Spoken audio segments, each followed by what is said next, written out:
and I'm a genetic counselor at Geisinger, and I'm going to be your host for this particular webinar.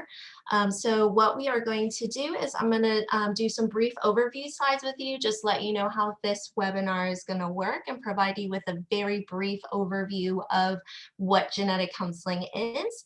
And then we will be joined by our panelists, and we have a number of great questions to ask them, some of which you have sent in ahead of time, and some of which you can send in live. So just as a reminder, again, this is our first panel, and it will be focused on the career of genetic counseling, but we will have other panels each week throughout the summer focused on different career opportunities. So even if you think you are very interested in genetic counseling, and maybe you are, I still encourage you to check out the other panels, because there might be an opportunity that you did not previously know existed, and that might also spark your interest. So please check those out. I will also draw your attention to the last panel, which we're calling Stepping Stone Opportunities. And this is talking about positions that you might take on your way to a more permanent position. So that might be of broad interest. Once again, thank you to everyone who provided questions for the panelists as part of registration. We did take those into account. But, you know, as people are talking, you might come up with brand new questions, and that's okay too. You have noticed that you are all muted because this is a webinar. But if you want to ask a new question of our panelists, please feel free to type them into the Q&A, and I'll be monitoring those while people are speaking. So with that, we're going to do two quick polling questions, and these are really just to assess our audience, see who all is with us today. So Jules, if you would launch those. So the very first question is just asking you, as of the fall, will you be a student, and what type of student you will be? So if you could just take a moment to answer that for us so we know who we are speaking with today, that would be awesome.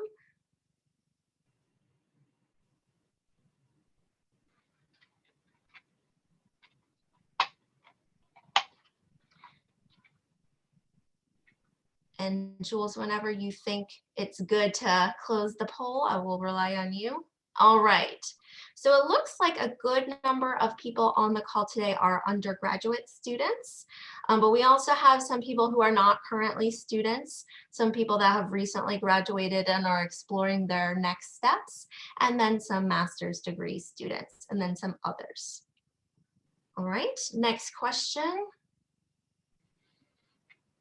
And we'd also like to know how familiar you already are with genetic counseling. So, you know, for some people, this might be their very first introduction to the field.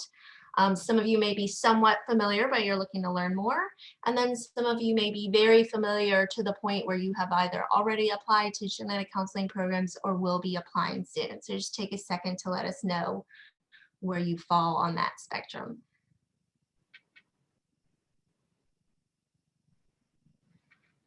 All right, looks like most people are in this middle category, somewhat familiar, trying to feel it out, trying to learn a little bit more from our esteemed panelists. But we do have a fair number of people who are very familiar and who have already applied or will be applying soon. And then a couple people who this is their first time hearing about this. So good mix of people. Thanks for doing that. All right, so with that, let me just give you, I'll breeze through this background since it sounds like many of you are already familiar. So genetic counseling is a communication process that aims to help people understand and adapt to the medical, psychological, and familial implications of genetic contributions to disease. And then genetic counselors are the people who provide personalized information about your genetic health. And genetic counselors have expertise in things like genetics and analysis, interpersonal psychosocial and counseling skills, education, and professional development and practice. So in most cases, an applicant for a genetic counseling training program has completed undergraduate work in biology or social sciences. And then a master's degree in genetic counseling is usually obtained from an accredited program. And there are currently about 55 accredited programs across the United States and Canada. Each curriculum is based on a minimum set of practice-based core competencies, which are met through a combination of coursework, independent research, and clinical training, which will be under the supervision of certified genetic counselors. Upon graduation, the individual must pass a board exam to be certified, and in many states, genetic counselors must also obtain licensure to practice. So job opportunities for genetic counselors are continually growing. Often the first type of role that comes to mind when you think about genetic counselors are the patient-facing roles in hospitals or clinical settings. And there are roles for counselors in virtually all clinical specialties, just a few of which are listed here in the circle on the left. But counselors can also work in laboratories, research, academia, industry, public health, healthcare administration, just to name a few. And then also genetic counseling positions can be a combination of any of the above things that we just mentioned. So part clinical and part research, part laboratory and part clinical. So it's really clear that training focused on both clinical genetics knowledge and communication skills is broadly applicable. This slide is just showing you, if you notice, even just a few years ago in 2012, most counselors were in direct patient care roles. But over the years, this is really shifting, and we are seeing more and more counselors in either non-direct patient care roles or some mixture of the two. So that's also interesting and just showing that this particular career is very flexible. There is probably something for everyone in this space. There are now over 5,000 genetic counselors certified by the American Board of Genetic Counseling. And based on responses from a professional status survey conducted by the National Society of Genetic Counselors, which represented about half of the workforce, 49% of counselors are working in just 10 US states, listed here in descending order.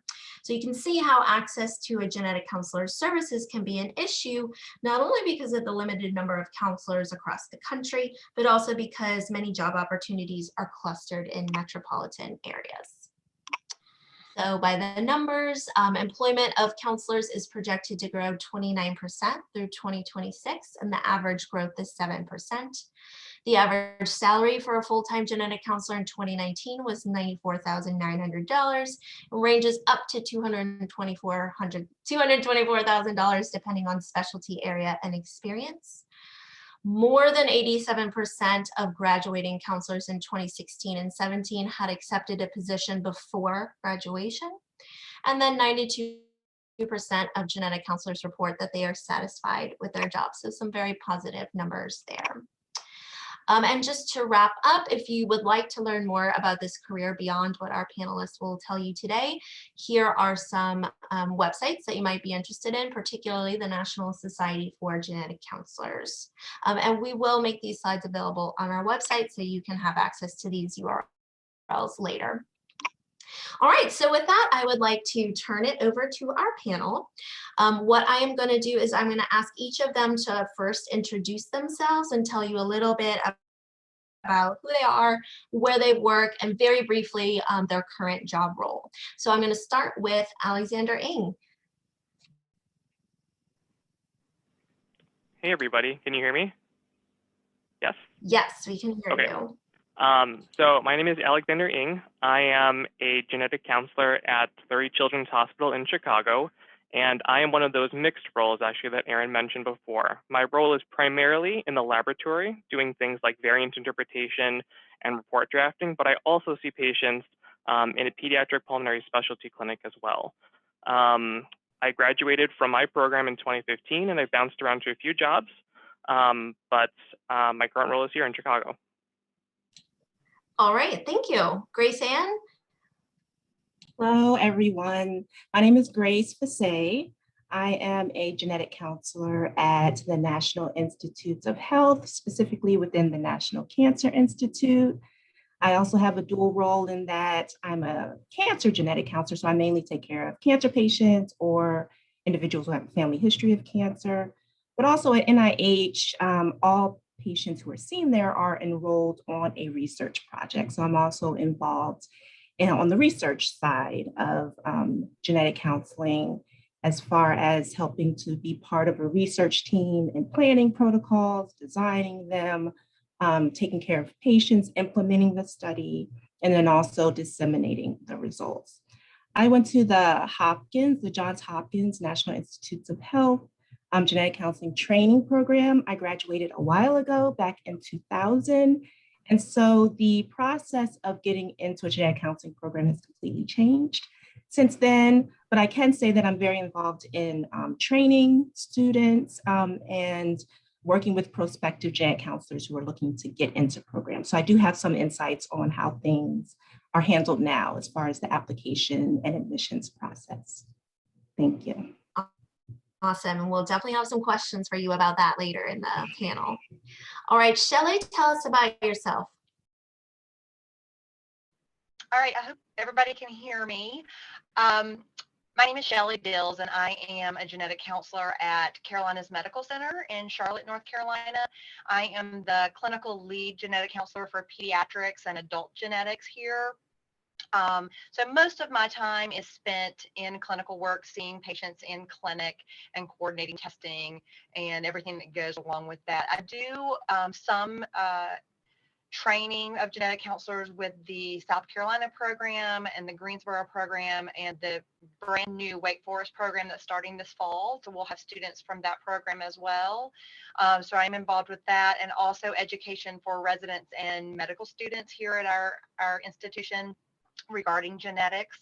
I also graduated quite a while ago in 2004. I've been here at CMC since 2009, and then before that I spent 5 years at Emory, mostly doing pediatrics. I have a little bit of prenatal experience for about 9 months, but mostly pediatrics for almost 17 years. So it's been a while since I did this as well, so I understand what Grace is saying about how the process has changed.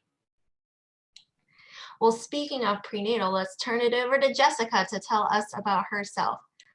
Hi, everyone. My name is Jessica Giordano, and as Erin said, I'm a reproductive or prenatal genetic counselor, and I've really always been in that type of subspecialty since I graduated in 2008.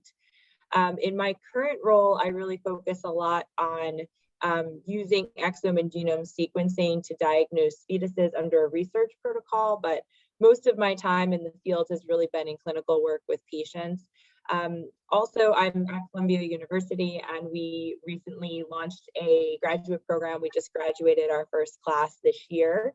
So I've had a pretty big part in teaching a couple of courses there, being on scholarly projects, and being involved in recruitment and admission. So I graduated, as I said, in 2008, so I do feel a little far from that process as well, but I have a lot of knowledge about what goes into applying now, so I'm happy to talk about that.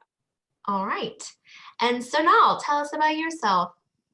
Hi, everyone. I'm Sanal. I'm one of the genetic counselors in epilepsy and neurogenetics at Boston Children's. So I graduated in 2014 and then worked at the Kennedy Krieger Institute in Baltimore for about 4 years before popping over here to Boston. My role was primarily clinical previously, and now I'm about a 60-40 split between clinical and research. So I'm more clinical and then 40% research. And my projects kind of vary. I work on a couple of gene-specific registries, doing natural history studies, enrolling patients, explaining that to families, creating the questionnaires. And then I'm also part of kind of a managing team for a large brain gene registry, which we're working on with ClinGen as well, to create, a registry of a lot of brain genes rather than just kind of gene-specific projects. And I'm also involved in training and supervising students from BU and Brandeis, so have experience with that as well. All right, excellent. So attendees, it looks like we've got a panel full of people who can answer your questions about applying to programs and getting into programs, etc. So please feel free to ask those in the chat. But before we get into that, I'll just ask each of you to comment on how did you get here? So now we know where you are currently, but if you could tell us a little bit about your journey, like did you go straight from undergrad, or did you have a job before? How did you hear about genetic counseling? And I'll start with you, Sanal, since you're on my screen because you were the last speaker. Sure. Yeah. So I heard about genetic counseling pretty early, which is a little bit rarer. So I was introduced to the topic in high school when I was a junior in high school. And I had a biology teacher who is kind of still my mentor. And he introduced me to the topic, and I got to shadow a couple of genetic counselors in high school and really kind of decided it was what I wanted to do. So throughout undergrad, took the courses and did a little bit of psychosocial kind of volunteering around YMCA programs and different genetic disease kind of walks and runs and things like that throughout my time in undergrad. And I did decide to go straight from undergrad into grad school. It was just kind of what worked best for me, and went to the University of Maryland program and loved it. So it's kind of how I heard about it, and then honed in on really neurogenetics when I was in undergrad and had a real interest in the neurogenetic side of things. Did anyone not come straight from undergrad? Did anyone have a job before applying to school? All right, tell us about it. I actually did not get in my first time applying because I needed more experience. So I ended up getting a job at the Center for Human Genetics at Duke University, probably a year out of undergrad, and did some bench work for the first probably year, and then became a patient coordinator for a couple of research studies in Parkinson's disease and essential tremor. So I worked there, and I actually did that for about 4 years before I ever reapplied to genetic counseling. And then at that point, I had, it's a small community, so I had met several people who, wrote me some lovely letters for school. And at that point, I got in everywhere I applied. So I think it's important to to have some type of experience when you are applying. So I was probably 27, I guess, when I went in. I was the oldest in my program when I went back. And Alexander, I think you also wanted to comment on that.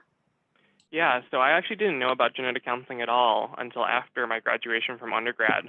So I was actually a research technologist after graduation because I thought I wanted to go for a PhD in basic science research. But what I found is that, I really enjoyed working with people and talking with people about, these big scientific concepts. And so when I found that there was a genetic counseling program at the hospital I was working at, this was Boston University School of Medicine, I was interested, and I talked to the program director, and it actually was exactly what I was looking for. So I did not know about it right away. I sort of fell into it. And then question from the audience that kind of dovetails into what we were just talking to. And Shelly, I know you just touched on this, but would anybody else like to comment on experiences before applying to your grad program that helped you prepare for your current position? Yeah, I can touch on that. I can take that one, even though, again, it's been a while, but even though I said it's completely different, there are some similarities as far as making sure to reach out to genetic counselors to get an idea of what they do as far as like informational interviews. So I found out about genetic counseling when I was a sophomore in undergrad. And so I did take a year off, and I did a post-bac. I was a trainee at the NIH, and that program still exists today, where you can be matched with a mentor. You can work in a lab, or you can find more social, behavioral, or genetic counseling research team to get matched up with.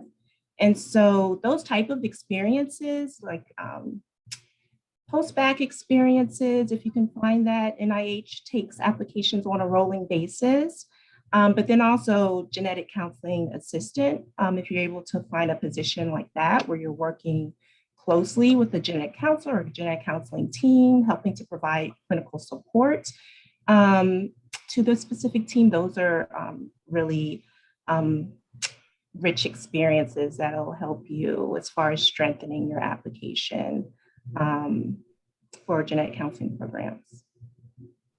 And I will add that, again, that very last career panel that we will have a genetic counseling assistant on that program who can speak more specifically about that as kind of a stepping stone into genetic counseling career.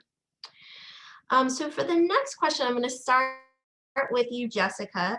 Can you just tell us a little bit about the process of how you decided which school you were going to go to and what kind of factors played into that? Was it the location or the specific program you were most interested in?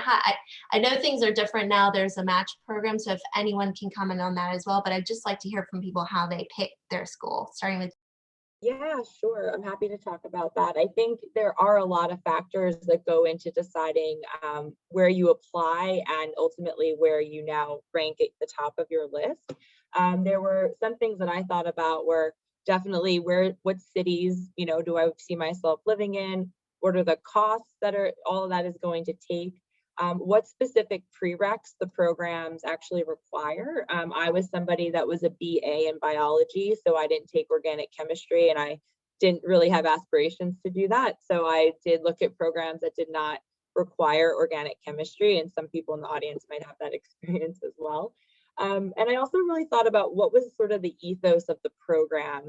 There used to be a lot of focus on like programs being more psychosocial or more genetics.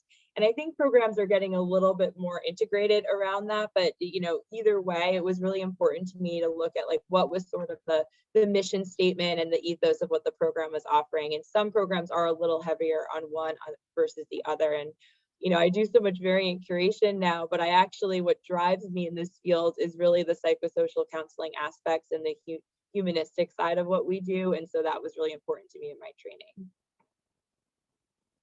Anyone else?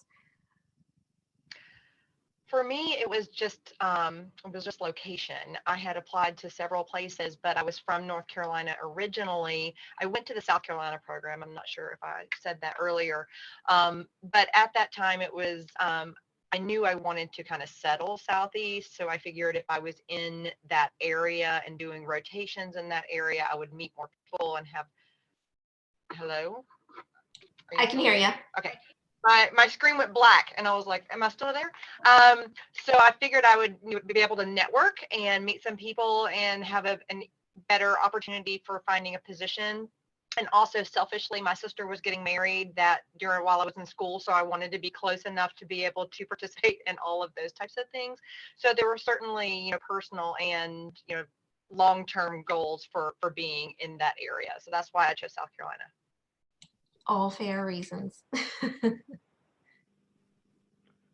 This is Alex. I think I just want to echo what Jessica mentioned before. So, I mean, all these programs are great, but they all sort of do have their, shining highlights, basically. So, there are some that are much more focused on research. Your thesis project will be a lot more involved versus like, something a little bit more scaled down like a capstone. Some, have a very heavy emphasis on the laboratory perspective, but others may have a very heavy emphasis on the psychosocial. So really knowing your program and what you're interested in can be very helpful when you're sort of looking to see what you want to apply to. And can you comment on like how can people figure that out? Is it just looking at the websites, or do you have other suggestions?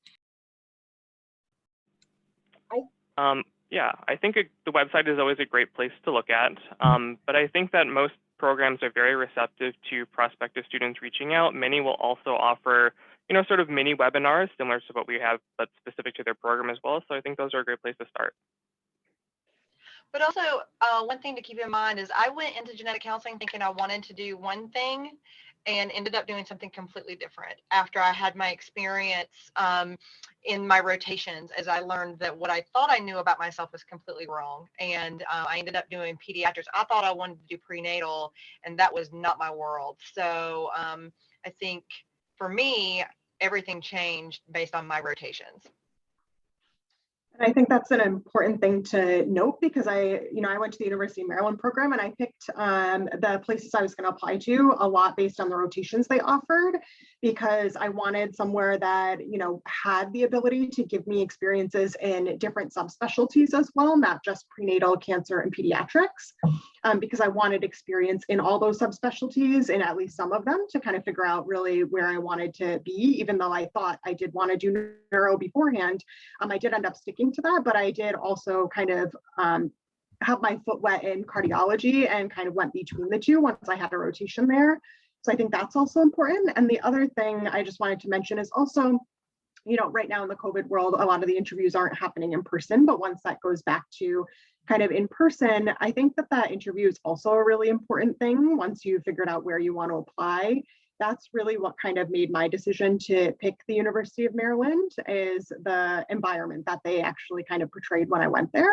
this is a really like family environment. I knew I wasn't going to be very close to home at that point. And so having, the ability to have a supportive system and knowing that, I kind of connected with the staff and the program director and stuff when I went, I think is also a really important aspect. That is a really great point and a great segue into our next question coming from the audience. Can you guys comment on, especially the people who are currently involved in programs, how do you best prepare for interviews with genetic counseling programs? Yeah, I can get started with answering that question.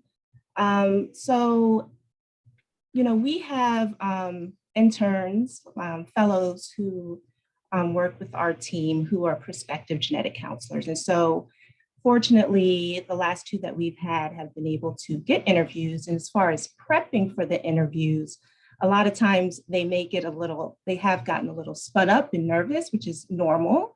And so whenever you have an event you're anticipating, I think practice is so important.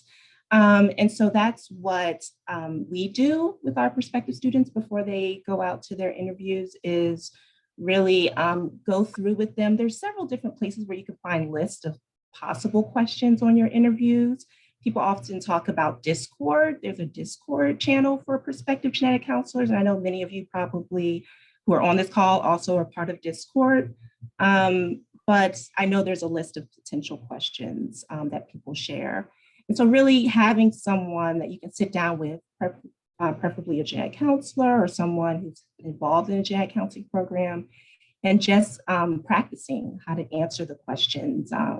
But then also thinking through, some people may not like just, the back and forth answering questions, but thinking through how you would answer the questions. And then I know some programs have small group interviews, and thinking through, especially for someone who may be more introverted or quiet, or someone who knows they like to jump in and answer right away, like how to balance how you manage yourself in a group setting to make sure that you're listening, but also participating, and also like sharing ideas with the other applicants who are interviewing. Also important to remember that, yes, you're getting interviewed, but you're also interviewing the programs to make sure that they're a good fit for you.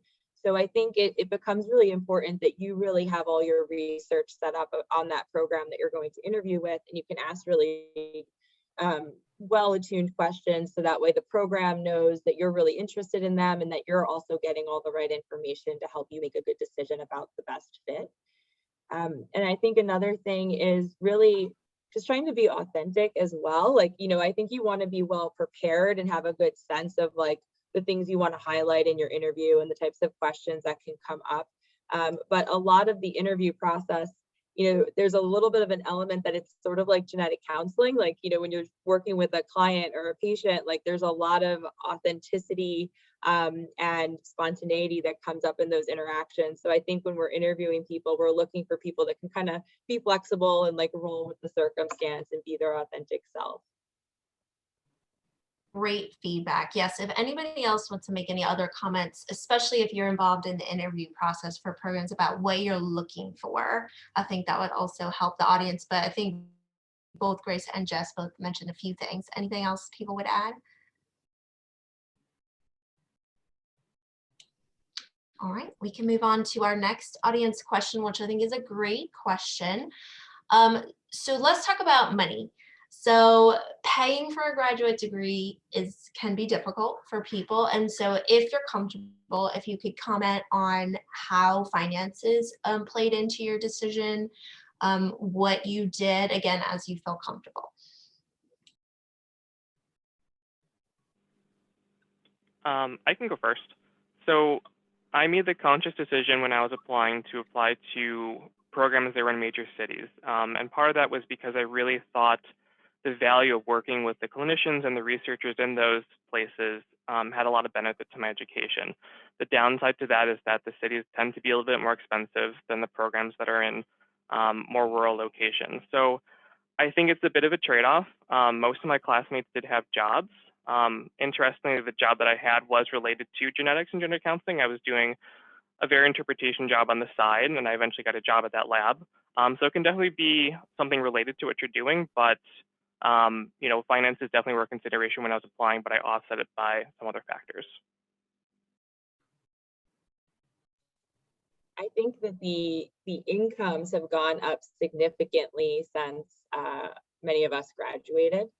So I think even coming out of school now with student loans is a lot more manageable on the other side, because you start out with a higher salary than many of us started out with to begin with. But I did take out loans to finance all my education, and I did find it difficult to even work part-time in graduate school. Some people are able to pull it off, and I'm somebody that normally has 2 or 3 jobs to kind of pay for things. But I found it difficult just because of field work and the coursework and the flexibility that was part of the graduate program. I thought that was hard. So I wasn't able to work as a hostess as I had. But in any case, after I graduated, in efforts to pay back my loans, I have through the years also taken on some part-time jobs in genetic counseling specifically. And I would say that, like, if you were looking at what the cost was and like your plan for paying it back, you really want to have a good plan for how you're going to tackle it. And there are a lot of opportunities within our field to apply the skills that you gain in other part-time work that's also meaningful. Like I worked for an industry role on the side, for example. Now, Shelly, in the Carolinas, do they have like in-state tuition for some of the, like, I don't know if you can comment on this, but like living in the state that you go to school, are there benefits to that? I think that there are, but I was out of state because I was in South Carolina, and I did not establish residency before I got there. So I did also take out loans. I did continue to work for Duke with the Center for Human Genetics for my first year, but wasn't able to continue that for my second year because I was rotating. I just didn't have the time to do classwork and rotations. So I did have a part-time job for the first year when I was mostly in classes. But yeah, I took out loans as well for mine, but I'm not quite sure about if they still have in-state. I've heard that they do, but It sounds like from another member of our team, the Greensboro program does indeed have state tuition. And so that might just be something that people think about. If you are thinking of applying to a school that does have that, like, would you want to move there in advance to establish residency, or knowing that you could establish residency after the first year and that would help for the second year cost might be something that plays into your decision. All right, so for the next, go ahead. Oh, just another thing that kind of ties back to a prior question as well. When you're looking at programs to choose, some programs have teaching assistant roles as well, or other like research opportunities that can be counted, in some way towards your graduation, or like the teaching assistant roles. Like I've had a TA for the last 2 years, and that's helped them actually get jobs after school too. So there are some roles that are flexible within your program that could support your learning and give you a little bit of extra cash. All right, well, let's transition to the next question. And so now I'll ask that you go first on this one. Can you tell us what's a typical day for you in genetic counseling? Everyone will probably have a slightly different answer. Yeah, sure. So my role is split, like I said, kind of 60-40. So I see patients 3 days a week, and then 2 days are supposed to be devoted to research, but it kind of blends together most of the time. So a typical clinical day, I see a lot of like genetic counseling only patients. So we get referrals from within our hospital from a lot of the other neurologists. And so I'll see those patients for an hour to an hour and a half. A lot of it is consenting patients for testing and then going through like simple results. And I also see in my clinical time, a lot of patients with the doctor. So for complicated test results or complicated kind of new patient evaluations. So typically I'll have a patient starting at 11 o'clock. So before that is really prep time, making sure I'm prepped for them, making sure I have insurance information, all of that stuff. And then the majority of the day is really with the patients. When we're in person, bouncing between rooms, patients, when we're virtual, kind of going through Zoom with them. And then the typical like couple hours at the end of the day are making sure I've wrapped everything up, making sure I've written my notes or have a plan of when I'm going to write them, billing, all of that stuff. And then that's kind of the clinical side. That's a typical clinical day is like prep, seeing patients, and then post-patient stuff that we have to do with orders. And then a typical research day is a lot of meetings. So research is a lot meeting heavy, especially now, in the virtual world. It's a lot of meetings, kind of mostly like 2 to 3 hours of the day are meetings, and then working on whatever we've kind of talked about. So whether it be reaching out to patients to enroll them, or administrative stuff, doing, slides for the next meetings, or trying to reach out to different, participating sites or participants themselves and kind of getting the information that we need from them. And that's more flexible. So, in between those things, I'll also be doing a lot of patient prep or, writing my notes or things like that as well. All right, how about you, Grace? So I think my typical days kind of mirror what Sonal just talked about because of the combination of clinical work and research work. The only thing that I would add on top of what she mentioned, and I'm sure she's involved with this as well, is as far as students working with genetic counseling students. So I have students who come from the Hopkins program who see patients with me.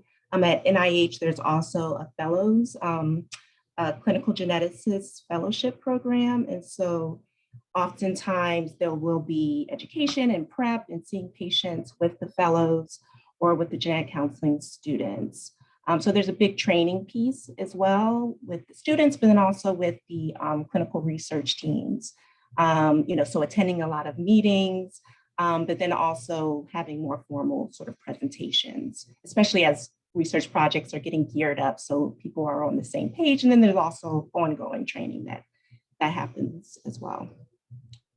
Awesome. And Alex, can you tell us a little bit about what it's like on the laboratory side, just to hear something a little different? Yeah, so my day is a little bit different. So the bulk of my time per day is spent doing variance interpretation. So what that means is basically when data from genetic sequencing comes off the machines, everyone has all these different changes. And it's sort of my job to figure out, do they cause disease or are they just normal human variations? So that's the process of variance interpretation. So the bulk of my day, like I said, is that, and also writing the reports that then go out to the clinicians. Some of the things that happen during my day include, sort of having meetings to discuss upcoming projects, like, are we going to launch a new panel? Are we going to launch a new test? And then the other piece is calling out those results to the providers too. So if we have an abnormal microarray or karyotype and the patient is, in the NICU or the PICU, we'll call them, let them know what the result is and sort of walk them through what that result means. And, should you do any other testing? Should you make a referral? So on and so forth. So it's a little bit different, but still a lot of communication. Great. And then is there anything else that's different from what we previously heard that anyone wants to add in on that question about a typical day? I know we heard a lot about research and clinical pieces, but anything else? Well, since I currently run 2 courses, I guess I'd have to throw that in too. So, I teach a class called The Human Body Structure and Function, which runs all year. So it's meeting in the classroom with the students, but also writing the exam questions, prepping, working with my TA, so all of that takes some time as well.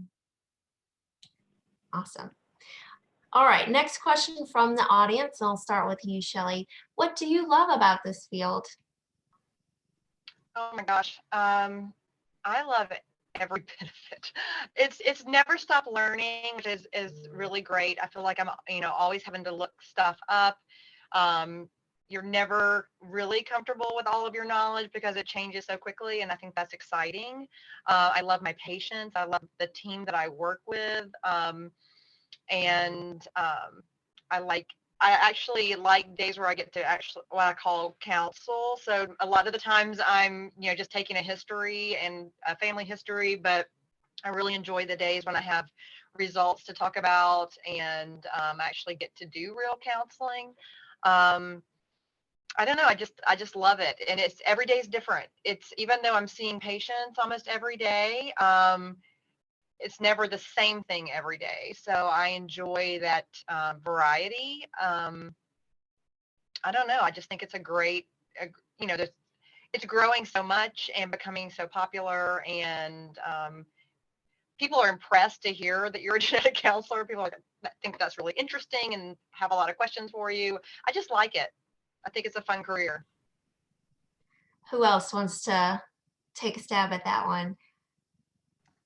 So I echo a lot of the things that Shelly said in terms of it like constantly changing. And I think that's one of my favorite parts of the field too, is that I don't ever really feel like I'm 100% like know everything, which is a good thing, because we always say we learn along with the families. So I think that's a really unique aspect of the field too, is that we'll get a genetic test result and I've looked it up for the first time. The doctors looked it up for the first time, and we tell the families, we learn from you as much as you learn from us. And I think that kind of partnership with the families is really unique in that sometimes they'll reach out to us and be like, I joined a Facebook group and there are 100 other kids that have the same, changes in the same gene. And we haven't even heard about those 100 other kids. So I think it's unique in that aspect. And I think that's really my favorite kind of part of it, is learning as we go and getting to really connect with the families and have that relationship with them. All right. I'll transition to another great question. Thank you everyone for putting these questions into the Q&A. How do you deal with your mental health in hard cases? Like, do you ever feel like you have imposter syndrome or feel like things are so overwhelming? Like, how do you each deal with that? Because that can occur in any setting, I know. So I'll let people comment on. I think it's really valuable to process cases with your colleagues as much as you can. And so, I work in it now a bigger team, but through the years, there's sometimes just me and one other counselor, or maybe, no other counselor that's around, but there's other people on your team. It doesn't even have to be talking about complex cases with other counselors, but just debriefing about what was hard about the case, making sure that you feel heard and understood, and having that outlet. But then also keeping it in that space and not so much trying to take it home with you, because I think otherwise it would become really hard if you took every hard case home with you all the time. So I think creating good boundaries, but also having good outlets are useful tips. And I think it's very difficult in the beginning for any genetic counselor to separate, especially if you have, hard cases. I think it takes some practice to really learn how to separate that from your home life. And as well as having, everything at work to really support you and having colleagues. I think it's also just as important to have people outside of work who are not in the same space, who are not in genetic counseling potentially, who you can go to and just talk about other things not related to genetics, not related to work, and also having kind of a personal outlet, whether it's reading or working out or going for a walk or whatever it may be, that something that you like to do that's just you, where you can kind of take yourself out of your world and get into a book or listen to music or something like that. I think is also very important. All right. What are some of the big genetics developments you see being important in the coming years? Or how do you see the field changing, say, even in the next 10 years? If anyone would like to comment on that. I'll get started just by saying that, from my perspective as a cancer genetic counselor who's been in the field for over 20 years now, it's just seeing how much genomics and genetics has been incorporated and becoming part of the multidisciplinary team of taking care of patients. So it's being more incorporated in a way that we want it to be, as far as having more tailored options for patients as far as medications, therapeutics, and then also for people who aren't affected but are at high risk, what can they do about reducing their risk, or what can they do about surveillance? So I think genomics being incorporated in precision medicine more, and I think it's more, it's increasingly being done in cancer, but eventually it's going to move more and more into other aspects and specialties, as far as neurology, diabetes care and cardiology. And, a lot of those different specialties are making more advances as we go. But I think even with primary care, I think more and more genomics will be recognized as being important and incorporated into the tailored care of patients. I can go next. I think one thing that's really interesting from my job is that when you're doing genetic testing, the amount of times you're going to get an inconclusive result is very, very high. So more often than not, you do a test depending on the size of it, and a lot of genetic testing is getting bigger and bigger. You're going to get a result that you just don't have enough information for it now.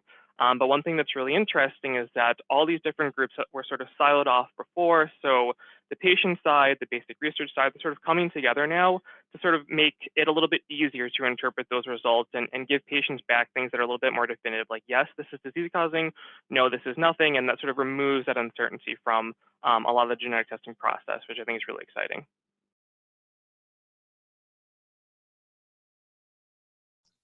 I think to, No, you go ahead, Jess. I couldn't get off you.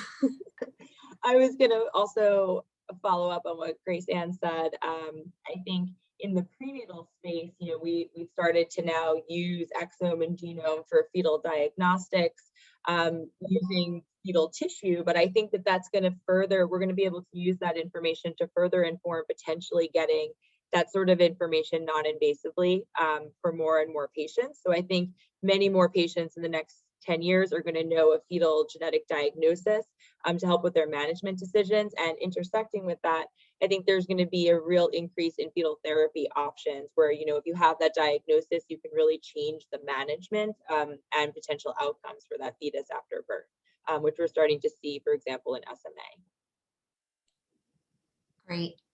Now, here is a really interesting question coming from the audience. So again, as you feel comfortable, can you tell us about a time that you have been wrong, either on the laboratory side or in the clinical management side, or even something that a mistake you made in one of your research projects?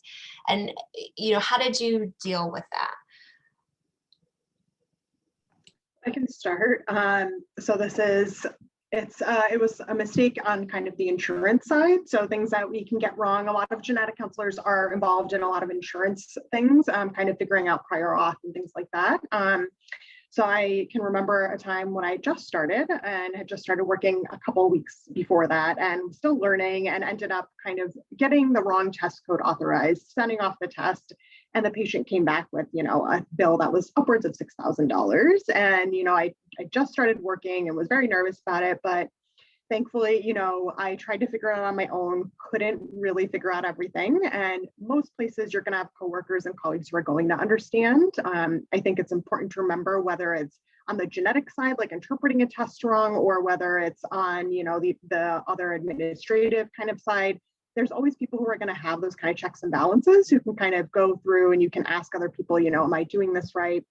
And I learned from that experience to continue to check in for, a month or two until I'd gotten my feet a little, more on the ground in terms of insurance. Like, is this the right code? Did I do this right? But usually, to be honest, it doesn't end up being, a life or death situation in my field, in neurogenetics, at least, in terms of even if we do interpret a test and say we think this is the answer, we always caution it. But also on the insurance side, we always do caution things now with patients and saying that, this might not be exactly what your out-of-pocket cost is. You're welcome to check with insurance as well. And, in that case, it ended up getting solved by the hospital kind of saying, oh, it's okay, we'll just kind of take care of this. And that's usually, to be honest, we've had that happen with a couple other genetic counselors, and typically there's a solution. So I think it's important to remember in any context or realm, whether it's administrative or actual genetic results, that there's typically a solution that's easier than you think. I think Alex pointed out how many results are uncertain, and I think that can lead to some feelings like maybe something went wrong. So I can think of many examples where we have a variant of uncertain significance, and a family might make a decision based on that, but we know and feel that you shouldn't make medical decisions based on that information.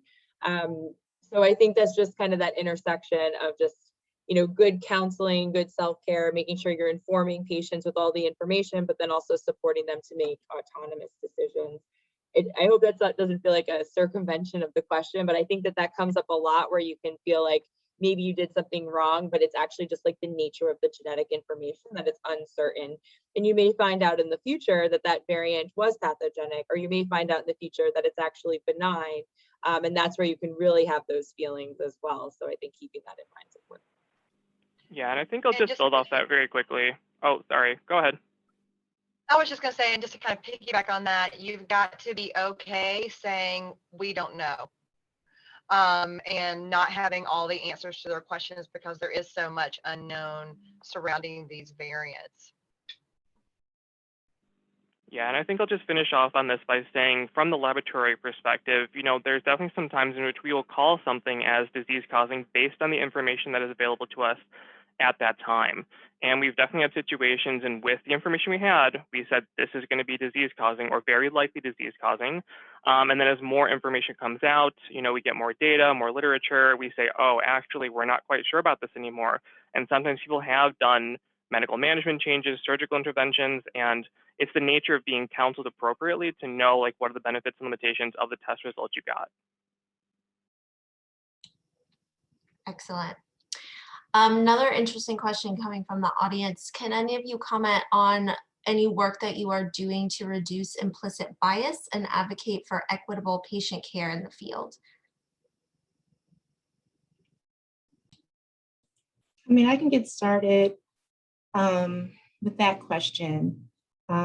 So, there's several different opportunities for genetic counselors to get involved with those specific, issues as far as reducing implicit bias. As far as, NSGC was mentioned earlier, and they have diversity and inclusion committees and task force and several different trainings that can be taken as well that genetic counselors can take advantage of. So as far as me personally, I recently co-founded it's sort of like an initiative for increasing diversity of African-American genetic counselors. It's called GolDen. And, our main goal is to make people aware of genetic counseling as an option, because I feel that as we become a more diverse workforce, then we can more adequately represent the needs and the concerns and also serve people who traditionally don't have access to genetic counseling services. And so that's something that I'm part of, as well as, again, I keep talking about the training of clinical research teams. It's so important. I think genetic counselors are very in tune to some of these broader societal issues, and so are other, other clinical specialties as well. But I do think we really do get a lot of that training, and we have a lot of those discussions because of the psychosocial aspect of care that we know is important. And so there is also trainings that I perform focused on the ethical, legal, and social implications of genomics. And a big piece of that, and something that we've been talking more and more about this past year, thankfully, has to do with health equity and reducing implicit bias. And so that's something that's near and dear to my heart and really important to me as far as increasing diversity of the workforce, but also helping to train and be part of other initiatives to increase the knowledge base of some of these issues, and as far as clinical care in general. Great. And if if the GolDen initiative has like a URL or anything, would you mind putting it in the chat so people can learn more? Sure, I can put information about our Twitter. We don't have a website. Okay. Yes, do the Twitter and we'll follow. Okay. Awesome. Thank you. Any other comments, Jess? Yeah, so I'm fortunate that at Columbia, there's been a lot of effort focused on this. So a course that I took last year was an anti-racist pedagogy course, which was really important and helpful for me to start to reframe how we can introduce thinking about everyone's implicit bias across our curriculum. And so, I teach a hard science class and then also a process group class. And really, I've been thinking about in both classes on like an active basis each week, how can we incorporate discussing the ways there might be biases by what, in our students' chart review, or, different biases that come out in different specialty areas, across the hospital. So I think it's a very type of thing you have to be actively involved in and say yes, I'm consciously going to be engaged in this work all the time. And we're trying to model that in the program as well. So I think when you're looking at graduate programs, you can also ask those questions, like what is the program doing around this particular topic that's essential? And the one thing that I'll just add, sort of from the non-patient facing side as well, is that we know that there is an issue in terms of equitable healthcare, in terms of, results and getting them back, right? So the data sets that we're used to working off of to interpret our results tend to be a little bit more focused based on historical precedent on some ethnicities versus others. So at least from our end, our goal is to really push as much data into the community space as possible so that everyone has the same amount of data to interpret the results as well. So just a little bit different perspective there too. Excellent. We are coming down to our final minutes of the panel. So the last question I will just ask of everyone, what is your number one piece of advice? We have a number of undergraduates in the audience. So what is something that an undergraduate should be thinking about doing to prepare for a career in genetic counseling? I can start. I would say find genetic counselors to shadow. I think is one of the most important things, in my opinion, to really kind of also, if you're interested in the field, will kind of make or break it a lot of times in terms of like, is this actually something you want to do? You know, getting your feet wet in the actual field rather than kind of reading about it and things like that, because it can be very different when you're actually kind of in the throes of it. So I think that's the biggest piece of advice, although it's a little difficult in some areas, I know, is to kind of, you can't find somebody to shadow. I've actually had a lot of requests recently to just chat on the phone or via Zoom, you know, just set up a meeting with a genetic counselor, get an idea of, you know, what their day-to-day is like, you know, what did they go through, what different jobs did they have, that type of stuff, I think is going to be a really important piece. And I'll just add that what you're doing right now is so important, attending this, this panel, and attending other types of activities that are being put on related to genetic counseling career. And one of the panelists, I think Alexandra earlier mentioned, many of the programs put on different type of events where they have, you know, their faculty, sometimes their students that you can interact with, and everything is done virtually for the most part now because of COVID. So I think those types of experiences where you're learning more about the field are so important, in addition to everything that Sanal said. All right, well, I will take the last minute to just share my screen again and do the final wrap up. So just a reminder, there will be other panels. Do still check out the other career panels because there might be something interesting there that you have not thought of before. And then finally, this was recorded. So the recording of today's panel will be posted by next Monday on our ClinGen website. On the homepage, we have a special place for it here, so you can find it, or you can go directly to this URL. And then if you follow us on Twitter at ClinGen Resource, we will announce when we post that, so you can check it out. But I want to thank all of our panelists for their time today. I hope that everyone in the audience enjoyed this.